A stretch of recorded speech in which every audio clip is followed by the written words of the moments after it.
Visual Vengeance / Wild Eye Releasing. It is the 2003, I want to say, horror action film called Despiser, a Phillips Cook film. Look at this great cover on this. This is a slipcover. It's a great slipcover. Get on the back. You'll see what you get here. Fight for your soul. Basically, there's this like in between world where you go when you die. It's like purgatory, and there shouldn't be a way back, but our main lead guy kind of ends up going there and then coming back. And when the despiser finds out that he did that, he wants to lure him in to figure out how he can go back so he can go back himself. So he has his girlfriend, you know, put in a situation where she's in this world. So he has to come back with this ragtag group of people and fight all the evil things there to try to retrieve her and save the day. And the thing about this, though, the thing about this that stands out, it's also the thing about this that might drive some people away, is the entire thing looks like a Sega Saturn or a PS1 cutscene. Like if you've ever played a computer game on your computer, and they had like live action in between scenes that kind of got you from point A to point B in the story. The whole movie looks like that. The whole movie feels like that. But it looks good regardless, even if it still looks a little weird for its time period. It's probably one of the main charms of it, to be completely honest with you. I, was not like turned away at all by how it looked, although some people that's just not in that type of stuff might be. I think this was on DVD like back in the day. Never heard of it till now recently, which is one of the good things about this Visual Vengeance place, is because they always put this stuff like this out where you can pick it up. But all things aside, all flaws aside, it's got some really cool stuff in it, like this whole deal with the tropes, which I don't know how they didn't get sued for that.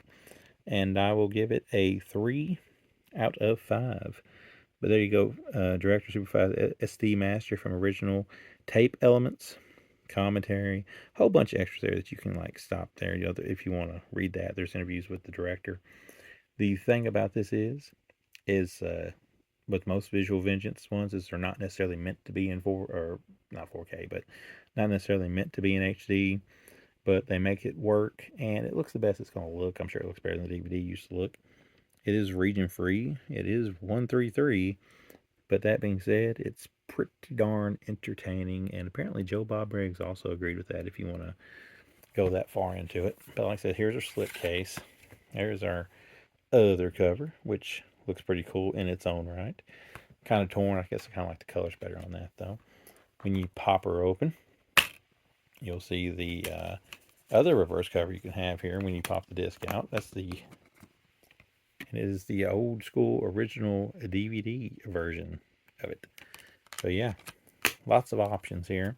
We got some cool stickers that makes you want to pop them on a VHS tape. And we got a booklet here about the movie, as well as the back end of the reverse cover there. So yeah, this is really cool to me.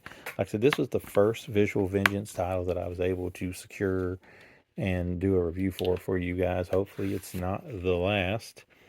But if you've never picked these things up, this is the stuff they offer. Stuff that you've maybe never heard of.